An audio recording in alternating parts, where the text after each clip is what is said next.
जय गुरु जी।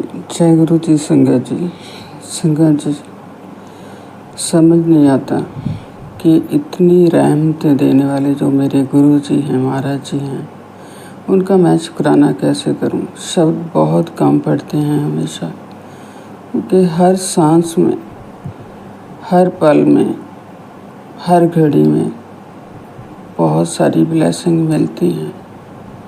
मेरे साथ तो बहुत ही अच्छे से अच्छा हो रहा है, बहुत कुछ अच्छा कर रहे हैं गुरु जी।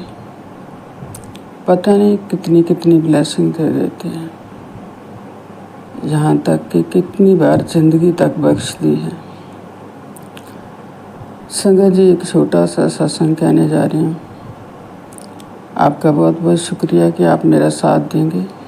आप ही एक सबसे बड़ा जरिया हो, जो आप हमारे सत्संग सुनते हो और हमारे कष्ट कटवाने में मदद करते हो। जय गुरु जी। संगत जी, बहुत बहुत शुक्राना आपका। संगत जी, मैं बात करती हूँ गुरु जी के लंगर प्रसाद की। गुरु जी का लंगर प्रसाद सबसे बड़ी दवाई प्रूव होता रहा है। सभी संगत के जो एक्सपीरियंसेस हैं, जो सत्संग हैं, उनमें से यही पाया गया कि लंगर प्रसाद में बहुत ज़्यादा शक्ति है। संगत जी, गुरु जी खुद भी कहा करते थे कि जितनी बार बड़े मंदिर आओगे, जहाँ किसी भी मंदिर आओगे, लंगर करोगे जितनी बार, उतनी बीमारियाँ कटेंगी, उतने ही कष्ट कटेंगे। तो संगत जी, ये बहुत सारे जो सत्संग हैं, जो एक्सपीरियंस हैं पुरानी संगत के, उससे चीज़ें भी प्रूव होती हैं कि वाकई ये जो लंगर प्रसाद है, उसमें से, उसको करने से बीमारियां कटी हैं, कष्ट कटे हैं। संगत जी, गुरु जी के ब्लेस करने के अपने अपने तरीके थे। बाकी सभी जगह मंदिर, मस्जिद, गुरुद्वारों में लंगर लोग मतलब एक प्रसाद की तरह लेते हैं, लेकिन यहाँ ये बीमारी और कष्टों का उद्धार करने के लिए है। संगत जी, गुरु जी ये कहा करते थे कि मैं ये नहीं कहता कि डॉक्टर के पास मत जाओ, डॉक्टर को अपना काम करने दो, लेकिन मैं अपना काम करूँगा। उन्होंने कभी अपने आप को मतलब सिर्फ लंगर को प्रेफरेंस नहीं दी। लंगर को प्रेफरेंस नो डाउट देते थे, लेकिन कहते थे कि डॉक्टर जहाँ उसको काम करना वो काम करे। लेकिन संगत जी, बहुत मज़े की बात तो ये है कि दिल्ली के में जितने बड़े बड़े हॉस्पिटल हैं, जहाँ और भी कहीं बड़े बड़े अस्पताल हैं, उनके जितने भी हेड्स थे वो ऑलमोस्ट गुरुजी के पास आते थे, गुरुजी की संगत थे, और वो हमेशा कहते थे कि जिसको हम जवाब दे देते हैं उनको गुरुजी ठीक कर देते हैं।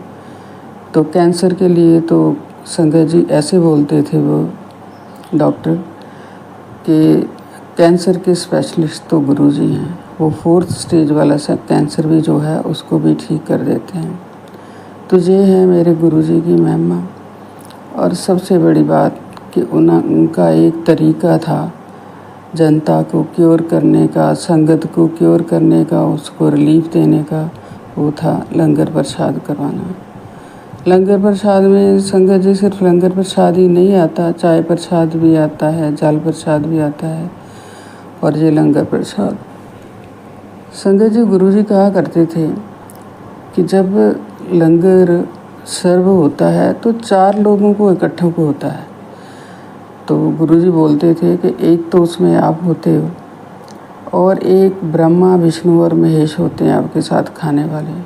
तो आप सोच ही सकते हैं संगत जी कि गुरुजी ने हमारे लिए कैसे कैसे ब्लेसिंग प्लान कर रखी होती हैं कि देवी देवता जो हैं वो आके आशीर्वाद दे रहे होते हैं, हमारे साथ खा रहे होते हैं। उनकी वाइब्रेशन से हमें बहुत सारी ब्लेसिंग मिलती है। तो संगत जी, ये है हमारे गुरु जी का लंगर का चमत्कार। इसके अलावा संगत जी, बहुत बार गुरु जी ने चीज़ों को प्रूव भी किया है। एक बार एक संगत के घर सत्संग हुआ तो उन्होंने लंगर करवाया। पुरानी संगत की बात है। तो लंगर के बाद लंगर भी साथ में था, सत्संग के बाद लंगर प्रसाद भी दिया गया। तो उन्होंने बोला कि गुरुजी 110 के करीब संगत आई थी। तो लेकिन गुरुजी ने कहा नहीं 125 आई थी। तो उसने फिर वो वापस वो बोल के कहा नहीं गुरुजी 110 ही थी। तो गुरुजी ने फिर बोला नहीं 125। तो संगत जी जब वो थालियाँ देखी गई तो 125 लोगों ने खाना खाया था। शायद डिस्पोजेबल प्लेटें नहीं होंगी। तो संगत जी ऐसे हैं हमारे गुरुजी। उसमें क्या था कि संगत जी 110 ही आई थी, लेकिन 15 लोग जो आए थे वो देवी देवता थे, जो सिर्फ गुरुजी को पता था और संगत को उनका कोई आभास नहीं हुआ। तो जय गुरुजी, शुक्राना गुरुजी, इतनी बड़ी ब्लेसिंग देने के लिए। आप तो मेहर बरसाते ही हो, लेकिन ऊपर से और कितने मेहरबान लोगों को मेरे बरसाने के लिए जहाँ भेजते हो। बहुत बहुत शुक्राना गुरुजी। संगत जी एक बार ये देवी देवता के रहमत बरसाने वाली बात को प्रूव करती हुई एक और संगत है, एक और सत्संग है, जिसमें एक पुरानी संगत थी। वो गुरुजी को बोल दी कि गुरुजी मुझे ना देवियों के दर्शन करने जाना है, अब मैं थोड़े दिन नहीं आऊँगी। तो गुरुजी बोले कि क्या करना है वहाँ जाके, वो तो बच्चे हैं। तो वो आराम से बैठ गई, कुछ नहीं बोली और बैठ गई जैसे संगत बैठी हुई थी। कुछ देर बाद गुरुजी ने उसको बोला कि जाओ किचन से मेरे लिए चाय बना के लाओ। संगत जी ओल्ड संगत की बात है। तो संगत जी जब वो चाय बनाने के लिए रसोई में गई तो क्या देखती है कि 9 की 9 देवियाँ वहाँ किचन में काम कर रही हैं, खाना बना रही हैं। कोई सब्जी काट रहा है, कोई आटा गूंद रहा है, कोई तड़का लगा रहा है, कोई कुछ कर रहा है। सभी देवियाँ वहाँ लंगर बनाने में व्यस्त।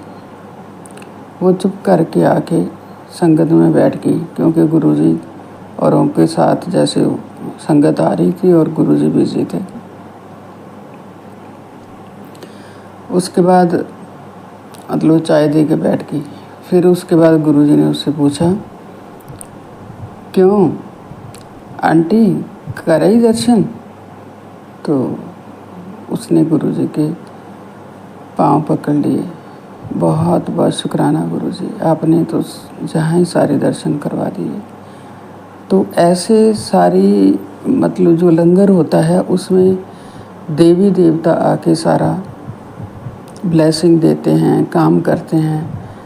तो जहाँ मेरे गुरुजी की ब्लेसिंग हो प्लस इतने देवी देवताओं की ब्लेसिंग्स हो, तो वो लंगर कैसे अमृत नहीं होगा, कैसे कष्ट नहीं काटेगा, कैसे बड़ी से बड़ी बीमारी नहीं काटेगा। संगत जी ये है मेरे गुरुजी के लंगर की महिमा। उसके बाद संगत जी एक और सत्संग है, वही पुरानी संगत का है। उनका बेटा अब्रॉड में सेटल था, लेकिन सिंगल था, अभी शादी नहीं हुई थी। तो वो गुरुजी की संगत था, तो उसको बड़ी तमन्ना थी कि मुझे गुरुजी का सत्संग करवाना है। अब बात यह है कि जो सिंगल बंदा है वो भी अब्रॉड में, जहाँ मतलब हमारे जैसा खाना मिलना थोड़ा मुश्किल होता है। तो वो सोच रहा था कि अब जो लंगर का अरेंज है वो कैसे करूं। तो उसको कहीं चपातियों का, बाकी तो सारा अरेंज हो गया, सब्जियों का, दाल का जो भी हो गया, लेकिन चपातियों की जगह सिर्फ कुलचे मिल रहे थे। तो उसको था कि नहीं चपातियाँ होनी चाहिए। तो उसने जैसे कैसे भी आटा वगैरह अरेंज किया और रात के 2-2:30 बजे तक उसने 100 चपातियाँ बनाई खुद। चपातियाँ बना के जब थक गया अरेंज करता हुआ, तो आराम करने के लिए कमरे में आ गया। तो फिर थोड़ी देर बाद उसे रसोई में कुछ हलचल सुनाई दी। तो संगत जी वो जब गया वहाँ तो देखा कि 4 लोग हैं वो लंगर कर रहे हैं वहाँ। तो उसने उनको पूछा कि आप कौन हो। कहते हैं हम इधर नियर बाय ही रहते हैं, नज़दीक ही रहते हैं इधर। तो उसने बोला कि मैंने तो आपको कभी देखा नहीं इधर, गुस्से में बोल रहा था। तो उसने कहा नहीं इधर ही रहते हैं। तो चलो, उनको बाजू से पकड़ा तो बाहर ले जाने लगा। चलो दिखाओ कहाँ रहते हो आप, मैंने कभी आपको देखा नहीं, झूठ बोल रहे हो। तो संगत जी जैसे वो उनको ले जाने लगा तो वो जो 4 लोग थे वो सारे एक गुरुजी के स्वरूप में बदल गए, एक गुरुजी बन गए और उसके बाद वो भी डिसअपीयर हो गए। तो संगत जी वो जो लड़का था गुरुजी की संगत, वो अवाक खड़ा देखता रह गया। उसके मुंह से कुछ भी नहीं निकला क्योंकि वो इतना हैरान हुआ और उसने बहुत बहुत शुक्र किया गुरुजी का कि आप और ब्रह्मा विष्णु महेश जी सब मेरा लंगर चखने के लिए आए। गुरुजी ने देख लिया होगा कि उनका भक्त कैसे पूरी रात लंगर तैयार करने में जुटा था। इतनी श्रद्धा है, जो श्रद्धा वाले लोग होते हैं उनको गुरुजी ऐसे ब्लेसिंग देते हैं और उन पे अपना ऐसे हाथ रखते हैं। तो संगत जी गुरुजी ये भी बोला करते थे कि सिर्फ बड़े मंदिर ही नहीं, जहाँ भी सत्संग होता है वहाँ मैं तो आता ही आता हूँ और उसके वहाँ और लोग भी मेरे साथ आते हैं, ब्रह्मा विष्णु महेश और देवी देवता, और वो भी ब्लेसिंग देते हैं। तो संगत जी ऐसे गुरुजी का जो लंगर है उसमें बहुत सारे चमत्कार होते हैं क्योंकि गुरुजी की पूरी पूरी ब्लेसिंग उसमें होती है और इसके अलावा बड़े और भी कई देवी देवताओं की ब्लेसिंग उसमें मिली होती है। इसीलिए वो लंगर एक तरह का अमृत हो जाता है और हर एक दुख को काटता है, दर्द को काटता है, हर रोग को काटता है। जय गुरु जी, शुक्राना गुरु जी। मैं नेक्स्ट सत्संग की तैयारी करती हूँ अब और यहीं अपने शब्दों को विराम देती हूँ।